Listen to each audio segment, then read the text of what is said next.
The path we have chosen for the present is full of hazards, as all paths are. But it is the one most consistent with our character and courage as a nation and our commitments around the world. The cost of freedom is always high. What if one family's rise to power came with a price too steep to pay? A name synonymous with charisma, ambition, and unimaginable tragedy. The Kennedys. From the White House to the headlines of heartbreak, their story reads like a Shakespearean drama. Triumph, loss, and a haunting question that lingers for decades. John F. Kennedy died at approximately 1 o'clock Central Standard Time today here in Dallas. Was it fate, a curse, or simply the cost of living under the world's brightest spotlight? In this video, we unravel the enigma of the Kennedy family, a legacy of power, pain, and the unexplainable. Strap in, because this isn't just history, it's a mystery that still captivates the world. Let's dive in. The roots of royalty, the Kennedy rise. Every epic tale has a beginning, and for the Kennedys, it starts with Patrick Kennedy, a weary Irish immigrant stepping onto Boston's shores in the 1840s, fleeing the Great Famine. With nothing but grit and a dream, he plants the seed of an American dynasty. Fast forward to his grandson, Joseph P. Kennedy Sr., a shrewd businessman who turns stocks, real estate, and Hollywood ventures into a dazzling fortune. Joseph marries Rose Fitzgerald, the daughter of Boston's mayor, a woman of grace and iron will. Together, they raise 9 children, 4 boys and 5 girls, in a world of ambition and unspoken expectations. But 3 would rise to shape history. John F. Kennedy, JFK, becomes the 35th president, his voice ringing with promises of a new frontier. Robert F. Kennedy, Bobby, fights for justice as Attorney General and Senator. And Edward Ted Kennedy carves his name into American politics over decades in the Senate. The Kennedys aren't just a family, they're a phenomenon. They're Camelot, America's fairy tale, complete with dashing heroes and a nation hanging on their every word. But fairy tales have dark corners, and the Kennedy story is about to take a turn no one could predict. The first strike, Joseph P. Kennedy Jr. It's 1944, and World War II is raging like a storm across the globe. Joseph P. Kennedy Jr., the eldest son, steps into the spotlight. He's the heir apparent, tall, handsome, and burning with ambition. Joe Sr. dreams of him in the Oval Office, but war has other plans. Joe Jr. volunteers for a secret mission, piloting a B-24 Liberator packed with explosives meant to crash into a German target after he parachutes to safety. The sky is clear that August day, but fate isn't. Mid-flight, the plane erupts in a fireball, killing Joe Jr. at just 29. His body is never found. Back home, the Kennedy estate falls silent. Joe Sr.'s hopes crumble, and Rose clings to her rosary, whispering prayers for a son who'll never return. It's a wound that bleeds deep, but it's only the first cut in a tapestry of sorrow. Kathleen's fall, a rebel's end. 4 years later, tragedy strikes again. Kathleen "Kick" Kennedy, the 4th child, is a free spirit who dances to her own tune. Widowed after her British husband dies in the war, she falls in love with Peter Fitzwilliam, a charming nobleman. In 1948, they fly to France, dreaming of a future unshackled by convention. But the skies turn treacherous. Their small plane crashes in a storm over the Rhone Valley, killing them both. Rose, already mourning Joe Jr., collapses under the weight of another loss. Kick's death feels like a warning, a sign that the Kennedys' golden touch comes with a price. JFK, the day Camelot died. Now we arrive at the moment that shakes the world. November 22nd, 1963. John F. Kennedy, the president who embodies hope, is in Dallas, Texas, waving to adoring crowds from an open-top car. The sun glints off his smile, Jackie radiant in pink beside him.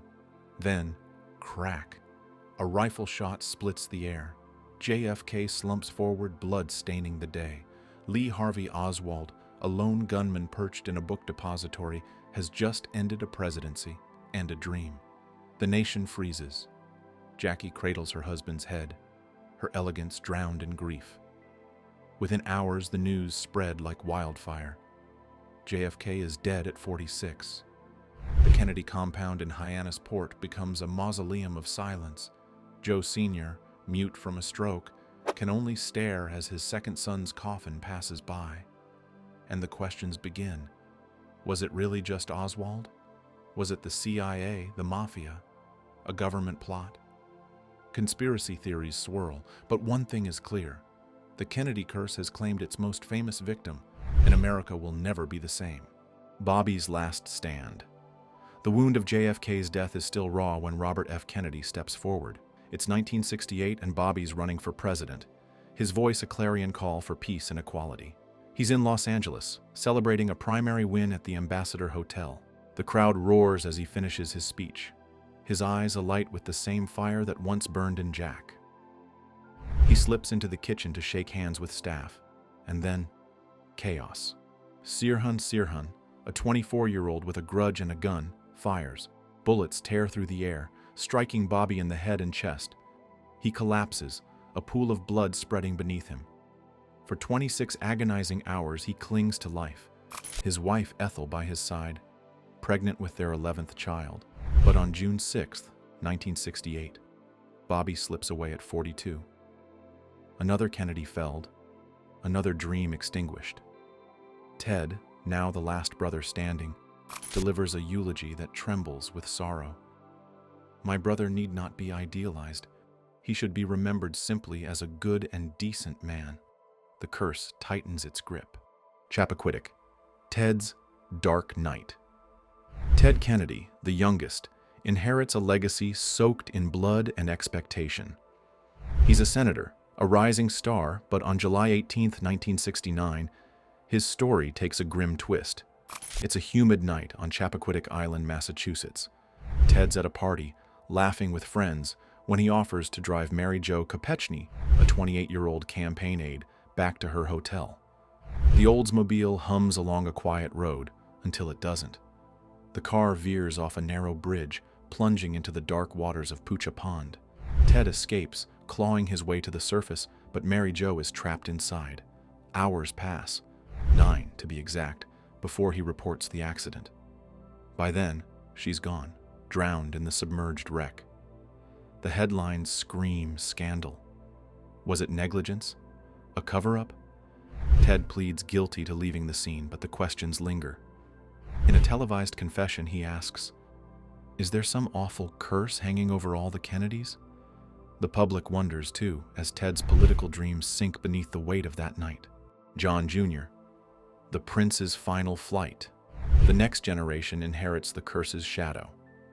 John F. Kennedy Jr., JFK's son, is America's prince, ruggedly handsome, effortlessly cool, a man who seems destined to reclaim Camelot. It's July 16, 1999, and John, 38, is flying his wife Carolyn Bessette Kennedy and her sister Lauren to a family wedding. The Piper Saratoga hums over the Atlantic, the lights of Martha's Vineyard glowing in the distance. But the night is hazy, the horizon a blur. John, an amateur pilot, loses his bearings. The plane dips, then plummets, slicing into the ocean with a sickening crash.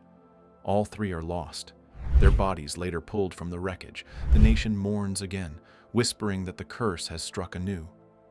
John Jr.'s death feels like the final note in a symphony of sorrow, a reminder that even the brightest stars can fall. A litany of loss, the lesser-known tragedies. The curse doesn't stop with the headliners. There's Rosemary Kennedy, the third child, born with intellectual disabilities. In 1941, Joe Sr. orders a lobotomy to fix her, a barbaric procedure that leaves her a shell of herself institutionalized until her death in 2005. David Kennedy, Bobby's son, succumbs to a drug overdose in 1984, his 28 years drowned in addiction. Michael Kennedy, another of Bobby's boys, dies in a 1997 skiing accident, crashing into a tree at 39. And Mary Richardson Kennedy, RFK Jr.'s wife, took her life in 2012. Her battle with depression was a quiet tragedy with a loud legacy. These stories, less splashed across headlines, weave a thread of relentless loss. The Kennedys seem besieged, each generation touched by a hand that spares no one. Unraveling the curse. Myth or math? So what is this Kennedy curse?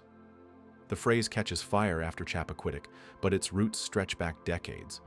Some whisper of Irish lore, a banshee's wail following Patrick Kennedy across the sea. Others point to Joe Sr.'s shady deals and his rumored ties to bootleggers and mobsters as the spark of a karmic fire. But let's strip away the mysticism and look at the facts. The Kennedys are a big family, 9 siblings and dozens of grandchildren. More people, more chances for tragedy. They live loud lives, flying planes, chasing power, standing in the crosshairs of history, piloting small aircraft, as Joe Jr., Kathleen, and John Jr. did, is risky business. Politics, especially in the 60s, invites enemies. JFK and RFK paid the ultimate price. And fame? It turns every misstep into a spectacle. Statistically, their losses aren't impossible. They're just impossibly public. Yet the sheer volume, the back-to-back blows, feels uncanny. Is it fate? A hex? Or just the chaos of a world that doesn't care who you are? The weight of a name. There's another layer, the Kennedy psyche. Imagine growing up knowing you're a Kennedy. Every move watched, every failure magnified, every success demanded. John Jr. flies into a foggy night, perhaps chasing the ghost of his father's fearlessness. Ted delays reporting Chappaquiddick, may be paralyzed by the terror of tarnishing the family crest. The pressure is a crucible, forging brilliance but also breaking spirits. Addiction, recklessness, despair. These aren't just tragedies, they're the fallout of a legacy too heavy to bear, rising from the ashes. Yet the Kennedys don't just fall, they rise. Ted, battered by loss and scandal, becomes the Lion of the Senate, fighting for healthcare and equality until his death in 2009. RFK Jr. channels his grief into environmental crusades. They turn pain into purpose, proving that even a cursed family can leave a mark of good. It's a defiance that defies the darkness, a flicker of light in a storm of shadows. So, what's your take? Curse or chaos? Let me know in the comments below. And don't forget to like, share, and subscribe for more gripping tales. The Kennedy story isn't over, and neither are the mysteries that surround it.